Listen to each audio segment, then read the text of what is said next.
Okay, we're starting our meeting today. This is the Landmark Commission, and it's 5:30, October 30th. We have some speakers tonight. The first thing we'll do is we'll approve the minutes from last meeting, which is not to be voted on in any way. And then we'll have our speakers. Now, we would like people to please wait till the end of our presentation before we have a question and answer period. Okay? Madam Chair, I have two corrections to request to the minutes.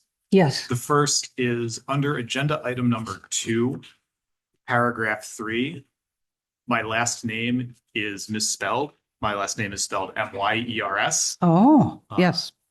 So I ask that we could please correct that spelling. And under agenda item 3, I'd ask that it read in the second sentence, or excuse me, in the first sentence, that Myers suggested in response to concerns raised by other committee members that the public comment period be moved to the end so that the experts, instead of a back and forth, so that the experts were able to answer questions that may arise before they, instead of just having a instead of it being a back and forth, because that's what the concern was. Just Yes. something that reflects that that's why we moved it to the end. Right. Yes, absolutely. If nobody has any issues with the minutes, they are approved. So let me introduce our speakers. Approving them with those corrections? Yes, I'm Okay. approving them with those corrections. I apologize. Yes, I am. I'd like to introduce our speakers tonight. Jason Tisch, who's sitting here, and Tracy Schnell. And would you like to start? Sure. We don't have a long presentation, but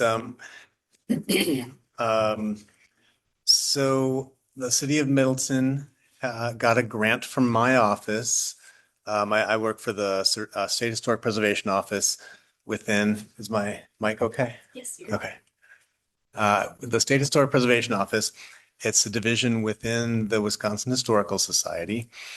The city received the grant, applied for and received the grant because the city is a certified local government. That means that the city is a partner in the certified local government program with our office and the National Park Service. That makes the city eligible for grant funding for things like this survey and other historic preservation planning projects, like National Register nominations, a historic preservation plan, education projects that focus on historic local history and historic places.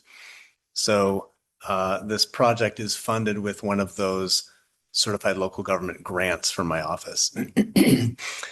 The last time that the city of Middleton did a survey was in 1996.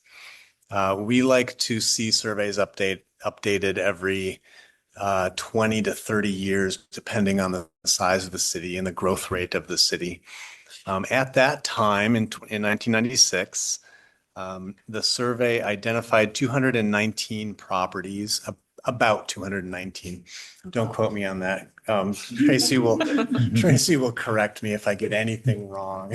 But so the 1996 survey identified about 220-ish properties. What that means is that those properties met the very minimum standards for eligibility of the National Register. They were about 50 years old, and they have a level of integrity that would make them eligible for the National Register. That means they have their original design, architectural features.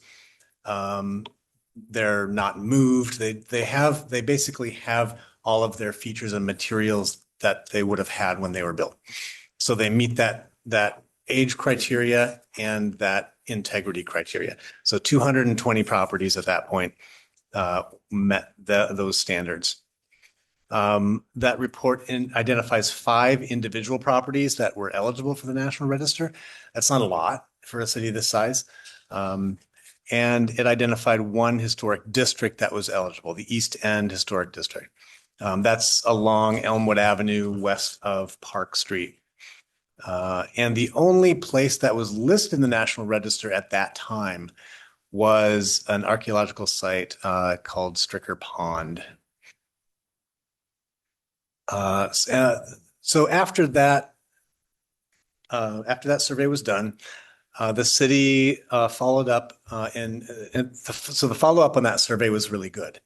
The city nominated the Rowley House, which is one of the 5 individual properties, the Middleton Depot, the East End Historic District is listed, and another archaeological site. So that's good. That's relatively good follow-up. And that's what we like to see after one of these surveys. A survey is not a product in and of itself. It's not an end in itself. It's part of a process.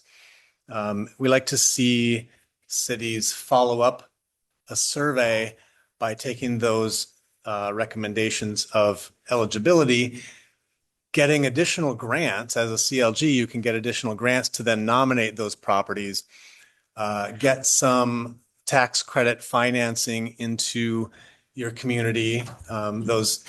Once those are designated, listed in the National Register, then those properties become eligible for tax credits.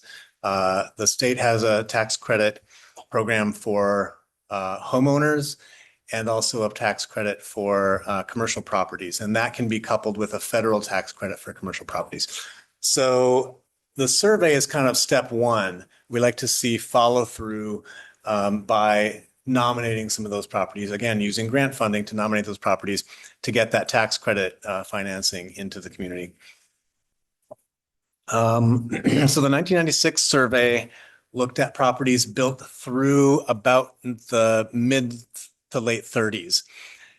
That consultant did look at some properties that were built in the 1950s, some of the high style properties built in the 50s that were representative of that period, but really didn't look at much beyond that. So that survey covered properties built through about 1935, 40-ish.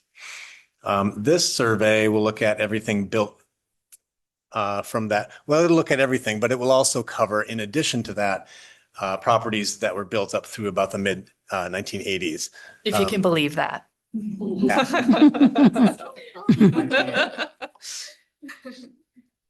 So Tracy will be looking at properties through about the 1985. In 1985, you'll notice, is about 40 years ago. We go back 40 years. We bring that 50-year mark up about 10 years, just so that the properties that the survey identifies aren't outdated as soon as it's published. We look at properties up to 40 years old, just to have a 10-year buffer on the report. So I'll let Tracy talk about the survey methodology and what happens during a survey, and what to expect in terms of the results in a survey report. Okay. All right.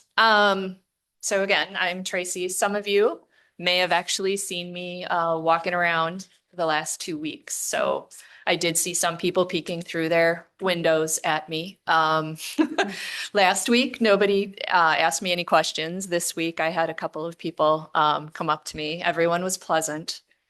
So ultimately, do know that I check in with the police department every time I'm out there. So they do know I'm out. So if there's any question, but you see me now. So I have no people. I am it. So if it's not me, then they're not associated with the survey. So ultimately, I am looking at everything that was surveyed in the 1996 report. And like Jason said, up into the 1980s. I can tell you there are a handful of buildings that I already know I'm probably going to survey that are actually even a little younger than that. which is, always a little scary for some people. But, if I know that they are architect designed, that architect is even halfway well known or known, we might as well record it now. So yeah, so I'm out there. I'm taking photographs. I'm doing research. In fact, today, because the weather took a little bit of a turn towards the end of the day, so I went and looked at some permits to get some baseline information about some buildings. So ultimately, my survey report is going to kind of piggyback on what Tim had done in 1996. Not trying to reinvent the wheel, but I will be bringing it up to date. I can say that a number of the properties that I have reviewed thus far have had some integrity changes, so that will be updated with the photograph. Like if siding has changed, porch replacement, that kind of thing. Also, unfortunately, and this happens, some of the buildings are no longer there today that were there in 1996. So I also record that as well. Some of you are probably familiar with the database that's accessible to the public, and you probably already know there's a number of them that are no longer extant, but they don't say that they've been demolished yet. So that's part of my process. The final survey report will have a full inventory of everything that I looked at, and then a separate section that will, it's kind of called an intensive survey, where I talk more in depth about properties that are potentially eligible for the register. And that's going to include a little bit of a description of the building, house, whatever it is, history, whatever I could find on it, and then some sort of recommendation. There will be a second public meeting at the end of this where I will present the results, and it actually at any time, for those of you that are here, if you have any thoughts on some buildings or houses that you think are significant that I might not be able to identify by looking at them. Obviously, what I see is the architecture, right? As far as the history is concerned, there are some things that have historical significance, and I'm just not going to know that by looking at it. And I can't, unfortunately, research every single building that's here. So, having the community's input on some things, if you know something, say something, let me know that, you've got an idea, it may or may not pan out, but at least you've told me and I can take a look at it. Some of the things that that you may not think I'd be, well, I shouldn't say may not think I'd be looking at, but some topics, if you will, is the parade of homes occurred in Middleton for a number of years. And so there'll be a section on the parade of homes, and we'll also include an inventory of those buildings that were done. As it happens, I have a weird interest, well, maybe not weird, but I like the parade of homes stuff. So, and I probably know more than I should. But as I was driving around today, there were a couple, I'm like, ooh, that one's really cool. And I went to the permits today, and two of them were parade of homes. No wonder they were pretty cool. So anyway, so that's the kind of thing. If there was any veterans housing that was built, that would be another topic that I'd be covering. Prefabricated housing, which I'm not 100% sure there's much of. There might be Not a some lot, on, yeah. Can't remember the name of the Lustron? street. Well, with the Lustrons, certainly. But like Harnisch-Fager houses or the like, there's a street, Maywood, is that right? Mhm. Does that sound right? A lot of small houses. Okay, all right. So I'm interested, so I'm gonna probably delve into that to see, you know, what was behind all of those small houses and if any particular company did those, because obviously there's some replication in some of the buildings.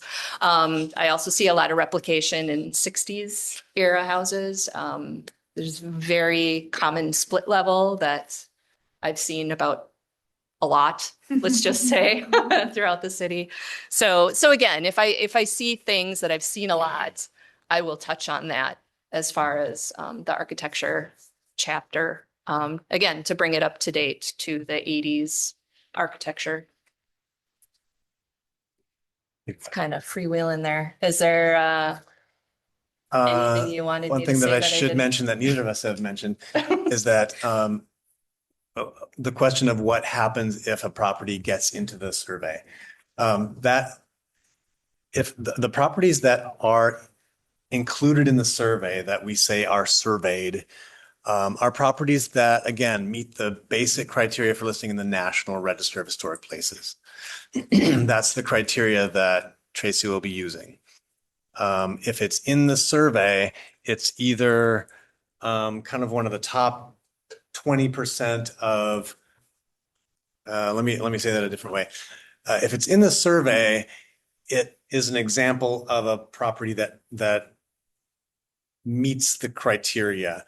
It's not the top, 5 or 10% of those properties. The top 5 or 10%, the really representative properties of any type or theme or style, are ones that Tracy will say, these are potentially eligible for the National Register. So just because it's in the survey, mentioned in the survey, does not mean it's going to be listed in the National Register, does not mean it's going to be listed locally.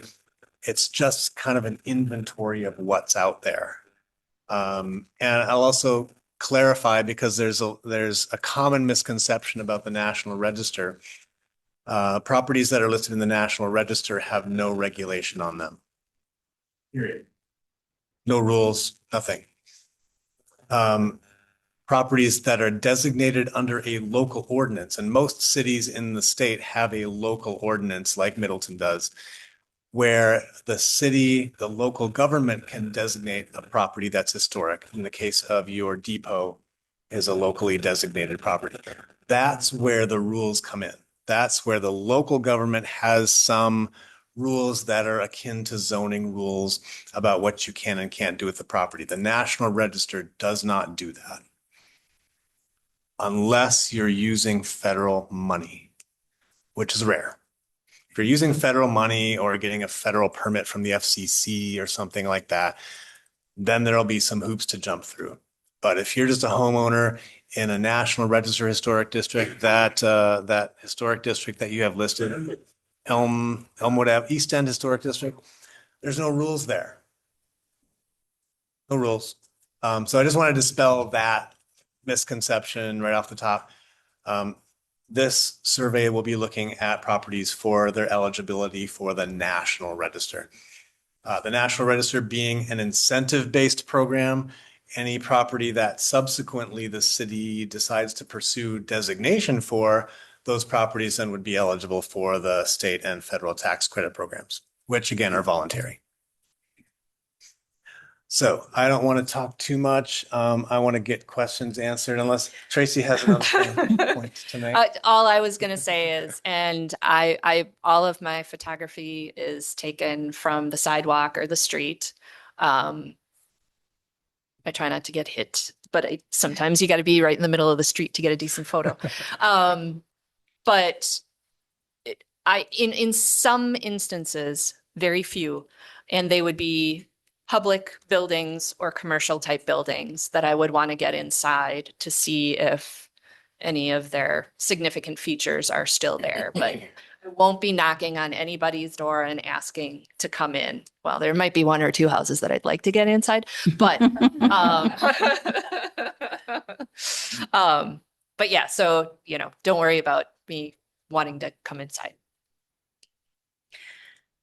Thank you. Thank you. If I could say two other things, the intensive survey of 1996 is available from Daphne. It's 71 pages, just so you know.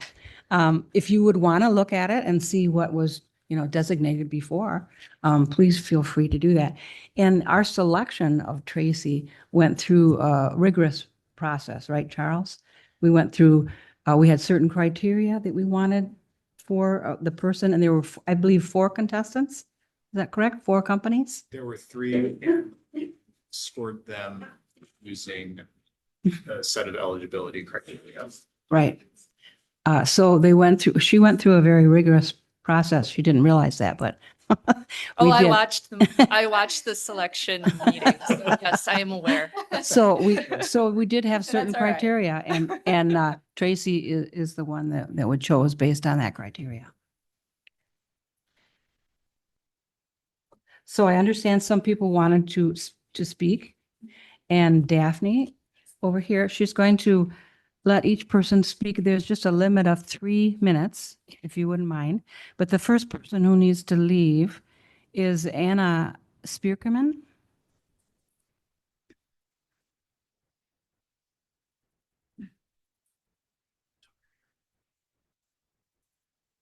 As we're going first, you never know if anything's turned on. Thank you. Oops. The timer here for you guys. Oh, thank you. Hi, everyone. My name is Anna Speakerman. I'm a member of the New Year Investments team. We are property owners on Terrace Avenue in downtown Middleton, just a little over a block away that way. New Year Investments appreciates and supports landmarks commissions. Our team values historic structures and has experience in redevelopment and managing historic properties in downtown Madison, including Lincoln School Apartments, Tobacco Lofts Apartments, and Landon Hill House. We applaud the City of Middleton and the Middleton Historical Society's investment in time and resources to undergo this historic survey.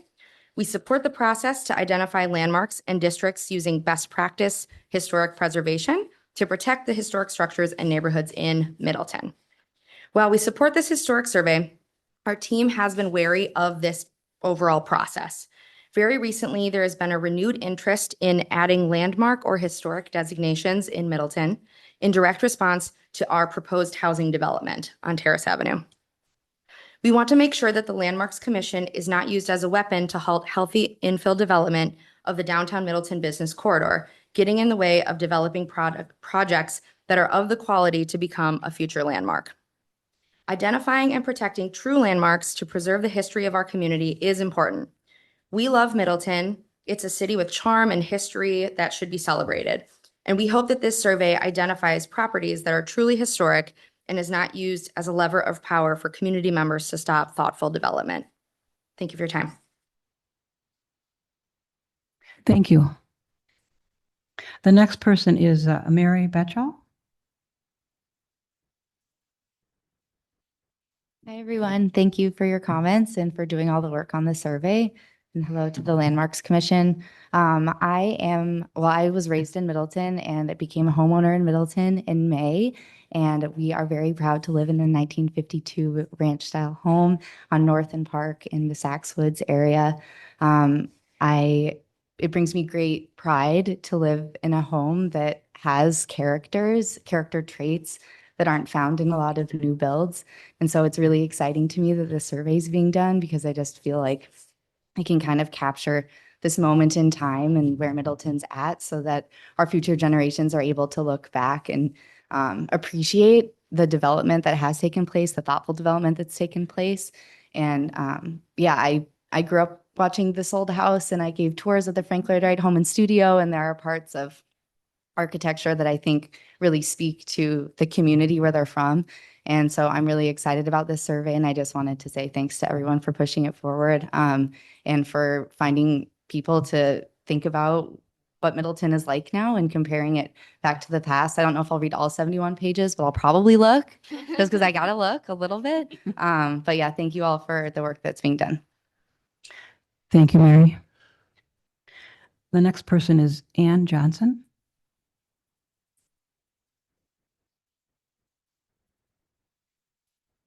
Hello, I want to thank you both for your time and efforts with this survey. I really appreciate your comments today, and it was really helpful to hear them.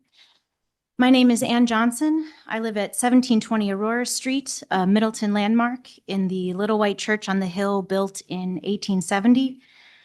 Before I begin, I would just like to make note that it's important with these public comments to cite where in Middleton you live. And if you aren't a resident of Middleton, one should identify why they are here speaking to officials they didn't elect and to what end their comments are relevant to the topic at hand as a non-resident. I'd also like to point out that there is an important distinction between home ownership and property management, and both have two very different points of view and financial motivations in connection to this survey that should be taken into consideration.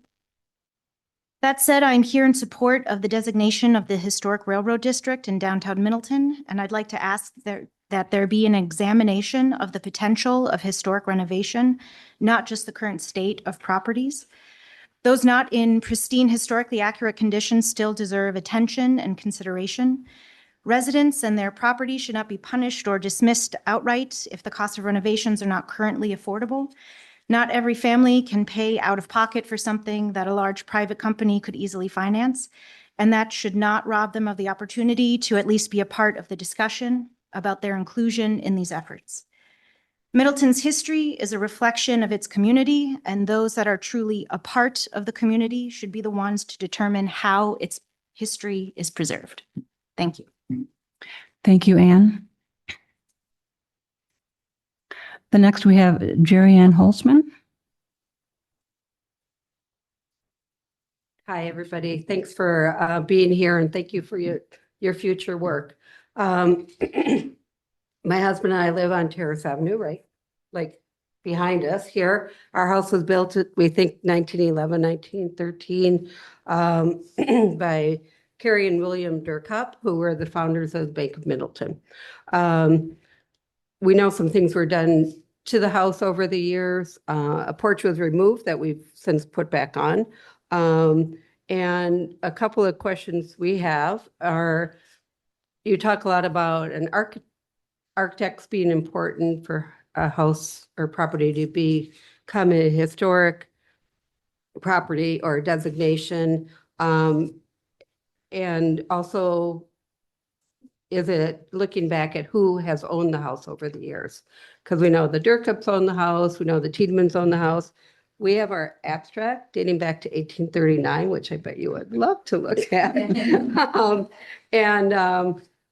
So that's one question. Second question is, we know there is a historic district over on Elmwood. We're talking about the Railroad Historic District. Would you also look at not just individual properties, but creating another historic district in Middleton as part of this survey that could cover some of the properties like along Terrace Avenue, where many, many of the houses are well over 100 years old? And again, thank you for your time. Thank you. I guess I'm going to answer that right away. Yes. Yeah, and that's part of what I'm doing is delineating potential new districts. Yes, and I became aware of the potential Railroad Historic District when I was here last week. It's hard to miss with all the signs. So I've done a little reading on that as well. So, and one other thing that I should have said earlier. So yes, I'm the one who's out there pounding the pavement, taking the photographs and making initial determinations, but know that my decision doesn't necessarily mean what's going to happen, because I do actually go out with staff from the Historical Society to review that. So is Dinah still doing it, or are you, okay. All right. So the State Historic Preservation Officer, she and I will be going out together. So I'll basically show her, here's, we look at a lot of things, and then she's the final say. So I just don't want you thinking that I'm coming in and saying, this, that, and the other thing. It takes up all my time. I'm going to, Yeah. one follow-up question then. If we want to reach out to you to provide some information on our homes, how would we do that? I have her information on the screen. So Okay. Yeah, her phone there's number that. and her email. Okay. Yeah. Yeah. Otherwise, if you're going to be here till the end of the meeting, I'm happy to talk to you and take your information. Okay, great. Thank you. All right. Would you be able to answer her other question as far as what criteria allows you to be eligible for listing in the National Register? If you're not just looking at architecture, you're looking at the people who live there. What qualifies for eligibility on the National Register? Okay. I'm just like, wait, what? What was the question? So as far as eligibility for the National Register, it has to be significant under one of four criteria. It either needs to be historically significant, associated with significant persons, which is criterion B. So it's A, B, C is architecture, and D is archaeology. So D is not my gig. I don't dig. Oh, hey, that's new. Yeah. Anyway, I think one of the examples that is very often used is, like Abraham Lincoln slept here. Just because he slept somewhere doesn't necessarily mean that property is going to be significant. So there are a lot of things that come into play as far as potential eligibility. But as far as a district is concerned, it can be architecture, but it can also be significant persons. You've got a number of people, or it was all developed at a certain period. Like I'm going to be looking at like 50s, 60s era subdivisions, and there may be something significant associated with the development that was different from what preceded. So before I start rambling here, did that answer? Okay. Thank you. I believe you're going to look at Middleton Hills too. Is that right?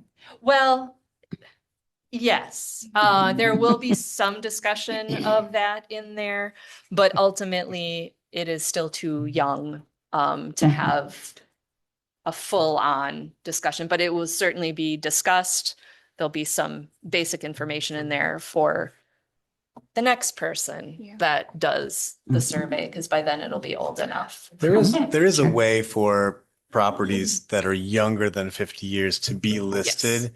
They have to meet a standard that's called exceptional significance.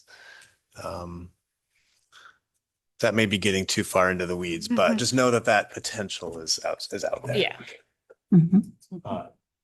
Tracy, since we have some people taking notes, could you please give your email address? I know it's in the. Oh, sure. Yeah. Yeah. So my email address, as it is up there, is Tracy, middle initial E, Schnell. So TraciEschnell @gmail.com. So. Thank you. I've had trouble reading off of that screen before. So. No problem. No problem. So yes. And if you throw the E at the end of my first name, I will still answer you. Let me just briefly introduce Elizabeth Hilton. She's on our commission. Just one moment, please. She's on our commission for a reason. She represents the State Historical Society, and we're happy to have her there because she advises us many times about what Wisconsin's laws are and the things that are going on. Yes. That I wanted to speak, but now I have some questions. Did you submit? Are you on here? Yeah, but I didn't check. I wish to speak. Oh. I didn't have questions. Which name are you? Yeah, Yes. Julie, we'll go through all of the names here. And then we'll go through everyone who's in person, and then there are some people on Zoom. And then, afterwards, if you have any additional questions, I'm sure our consultants and Jason are. That's what we're here for. Yes. Sure. That's right. These are, yeah. Okay. Sherry Alvarez. Did I pronounce that correct? Hi, my name is Sherry De Alvarez. I live on Terrace Avenue. Actually live on Terrace Avenue. Not knowing what the two of you had to share, I prepared a statement mostly directed toward the committee in regards to my support for the Railroad Historic District, knowing that the survey is something that needs to happen first, and also obviously then in support of the survey as well. So the term historic simply means something deemed important, dating from a past time or culture, and every entity that exists has the right to decide what the term historic means to them. Individuals and families keep, preserve, and pass down photos and memorabilia, stories from past generations. Organizations and businesses share their origin stories with new members to demonstrate how they got to where they are today. And so too it is with communities. Cities generally have a governing body that is tasked with preserving the history of the area. Spoiler, that's you guys, the Landmarks Commission. And according to city documents, the Landmarks Commission exists to safeguard the city's historic and cultural heritage as embodied and reflected in its landmarks and historic districts. In my opinion, as an actual resident of Middleton, the Landmarks Commission should be doing so based on documentation from those who came before, on anecdotes from long-term residents, on research by local historians, on collections of local historical societies, and ultimately on the input of the residents themselves. The city, past and future, is its residents. And those residents should be the ones helping guide what their city values as historic. The Middleton Area Historical Society, through its dedication to preserving that which is historic to the city of Middleton, has compiled a list of sites, buildings, and homes that represent a variety of eras from Middleton's past. This list can be found on their website, and many of these structures can still be found throughout the city. They have endured through time, despite all of the changes that may have taken place around them. They are still here today because Middleton residents from the past cared enough to keep them and pass them down to us today. Like family heirlooms, they have been deemed important pieces of history. And also like heirlooms, their value lies in what they have meant to someone, to the actual residents of the city of Middleton. And it's my hope that the Landmarks Commission and the city at large will allow for the residents of Middleton to determine what is historic to them. Thank you. Thank you. Julie, would you like to go next?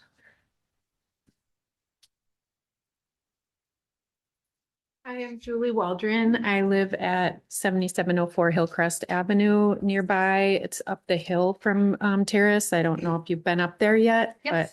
but so I also support the creation of the Railroad Historic District. And you know, rather than trying to weaponize anything, I think our group is really just trying to protect existing structures that exist, and they're under threat by the developer. And so there has been documented the last time there was construction downtown, there was a historic home on Parmenter that was damaged. The foundation was damaged.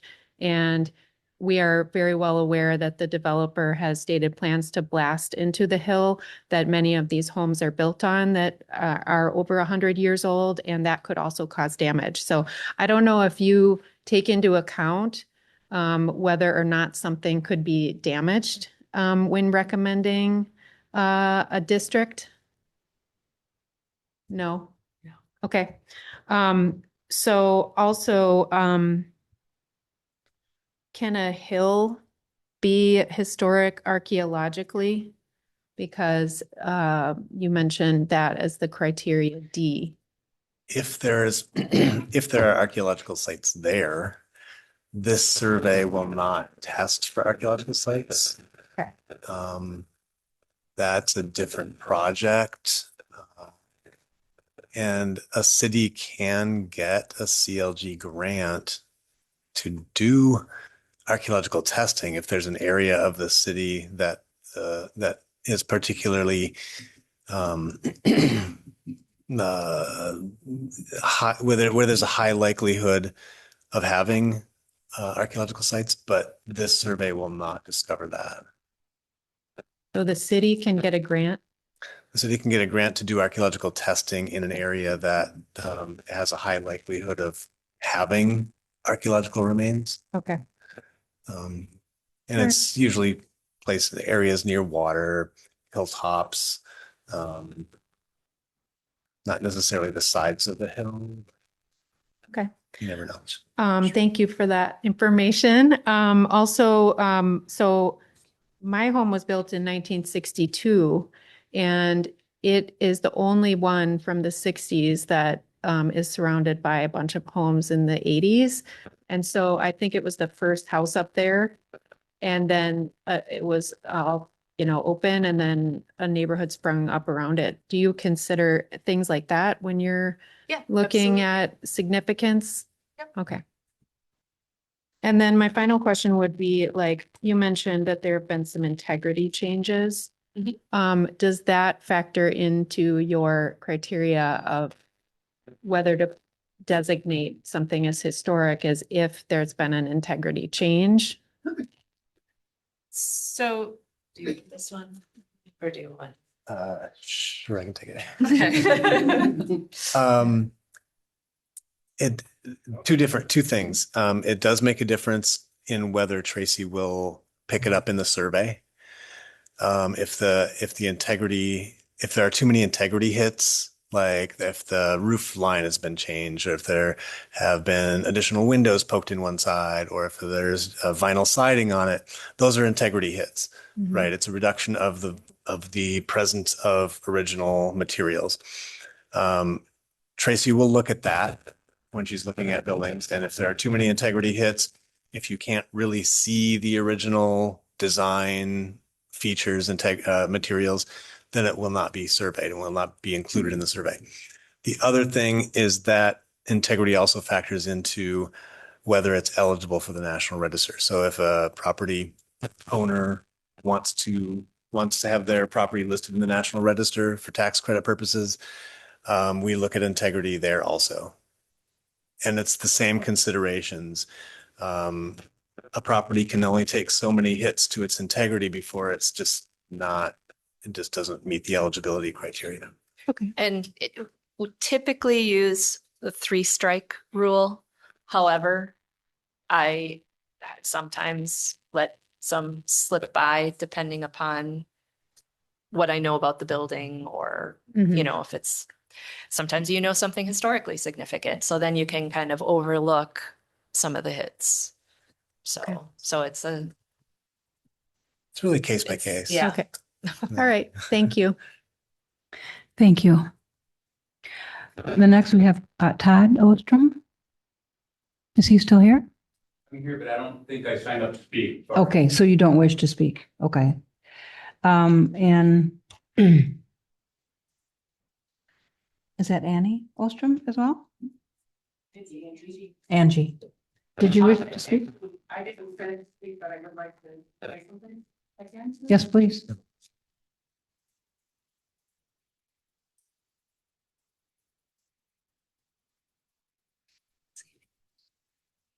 Happy Halloween.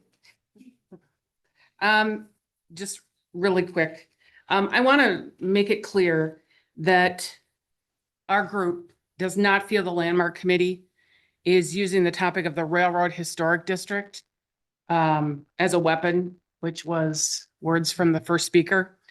The mayor, alders, Panero, and Nelson brought this district to our attention and have put a target on it with their rezoning at will. The city hall did this. They brought it to our attention. So we do not feel the Landmarks Commission is using it as a weapon, nor are we. But it's now on our radar. That's all I have to say. Thanks. Thank you. The next is Sarah Nujar. Is that how you pronounce that? Yes.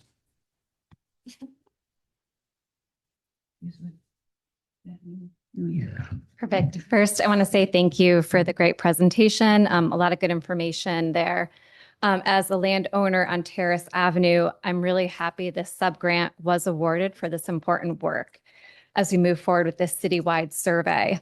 Many of us in this room were here on 4/30/24 when the Landmarks Commission voted on the creation of a railroad historic district weeks before a historic survey was going to be awarded. So I'm happy that we have a partner to do this wonderful work. I'm very much in favor of historic designations and buildings when used properly.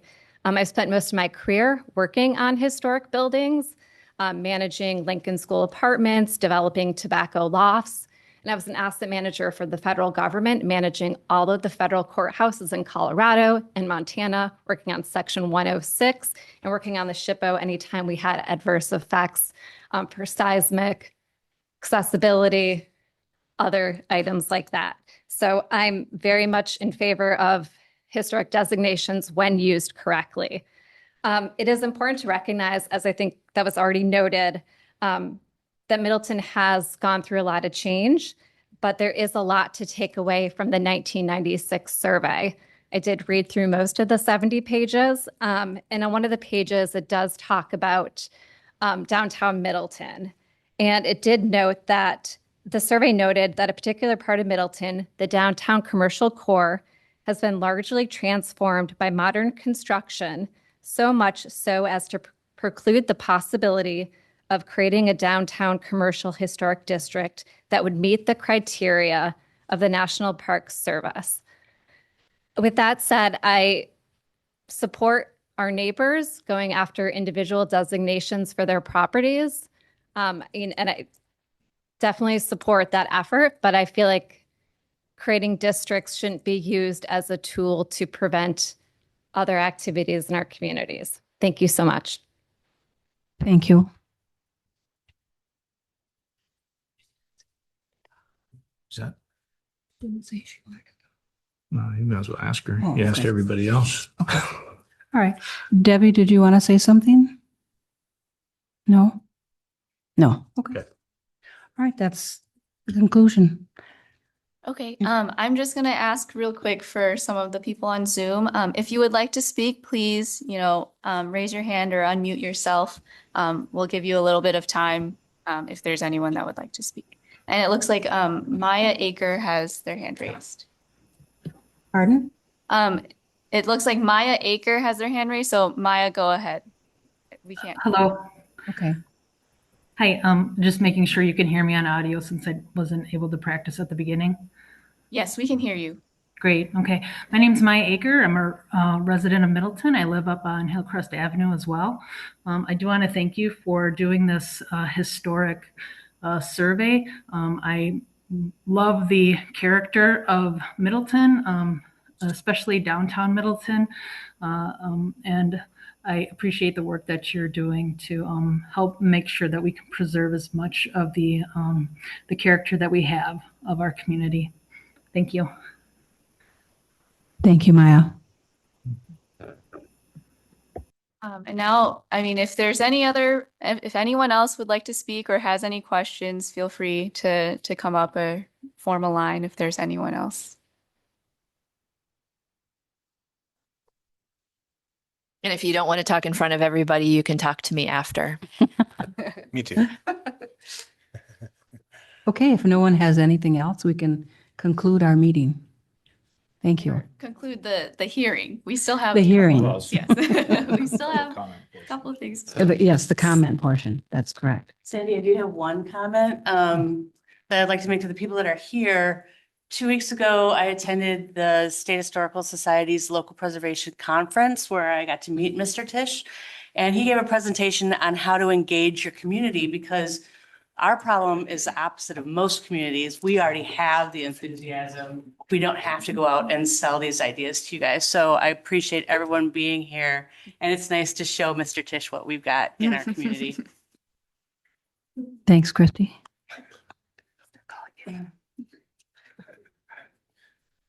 Okay, so the next thing on our agenda is just a staff update. So if, next month is Thanksgiving weekend or week is our typical meeting week. And so at our last meeting, we decided to shift that meeting up a week to November 20th. And at that meeting, we'll have a historic preservation committee training by Mr. Tisch here. So Jason will be back and he'll be giving our committee members, just a training, and then anyone in the public who's interested in learning about, what goes into historic preservation and the committee is welcome to attend as well. So that's just an invitation to you all to come back again next month if you're interested in this. Thank you. Now we're done. Now we can adjourn our meeting. Great. Thank you. Okay. Thank you, everyone, for Great. coming. Thank you. Good job, Sandy.